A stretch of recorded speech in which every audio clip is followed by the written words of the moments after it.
Madame, Monsieur, bonsoir et merci de nous rejoindre pour ce point de l'actualité. Le président algérien Abdelmadjid Tebboune a présidé ce dimanche une réunion du Conseil des ministres consacrée au suivi du rapport d'étape sur l'état d'avancement du processus de numérisation. Le Conseil est également consacré, selon un communiqué de la présidence, à un statut au régime indemnitaire de l'imam et à un exposé sur les fermes pilotes.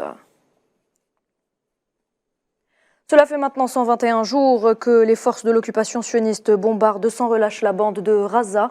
Les frappes sur Deir el-Balah se sont intensifiées ces derniers jours, faisant des dizaines de victimes. Ce dimanche, des sources locales ont rapporté que 2 civils avaient été assassinés et 7 autres blessés dans le bombardement d'une maison de la famille Abou Safar dans le quartier d'Al-Hakkar. La région de Rafah est une fois de plus sous les bombes des bombardements qui ont coûté la vie à 2 enfants. L'Organisation des Nations Unies se dit craindre pour la région.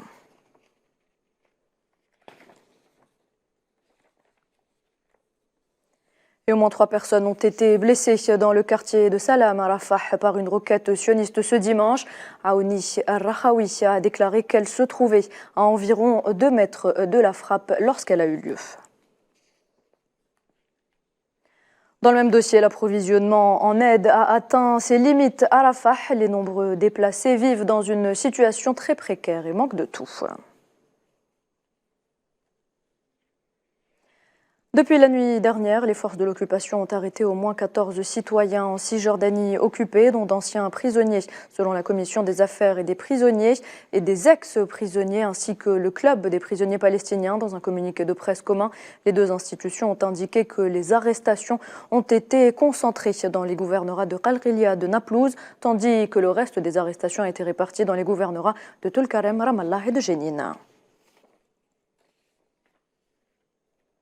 Une nouvelle série de bombardements a été menée sur le Yémen par les forces américano-britanniques ciblant plusieurs villes, dont la capitale Sanaa, la ville côtière de Hodeida ou encore Hadja et Saada. D'autres bombardements américains avaient ciblé des régions en Syrie et en Irak, faisant peser de réels risques d'escalade dans toute la région moyenne-orientale et en mer Rouge.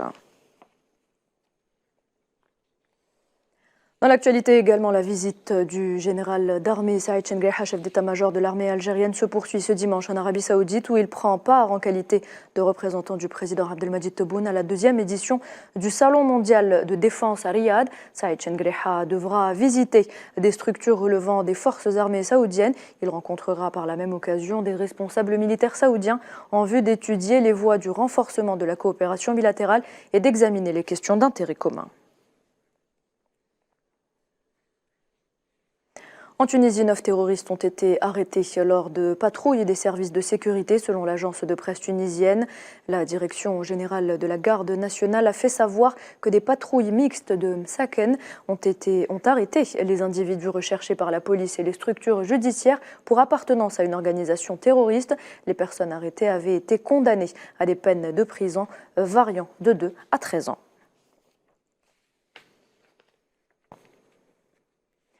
Les Nations Unies ont annoncé sur leur site internet que le Conseil de sécurité se préparait à tenir une session sur la Libye le 15 février prochain pour discuter de l'évaluation de la situation politique dans le pays et du rôle de la mission de l'ONU sur place. Pour rappel, le Conseil de sécurité a tenu une session sur la Libye en décembre dernier, au cours de laquelle l'envoyé de l'ONU, Abdoulaye Bathily, avait informé le Conseil de la position des partis politiques concernant son initiative visant à tenir une réunion quinquennale entre les dirigeants de ces partis. Bathily a expliqué que les dirigeants n'avaient pas rejeté directement l'invitation à la réunion, mais que certains d'entre eux avaient fixé des conditions de participation. Et voilà, c'est la fin de ce point de l'actualité. Merci de l'avoir suivi. Je vous retrouve à 19h pour le journal de la rédaction.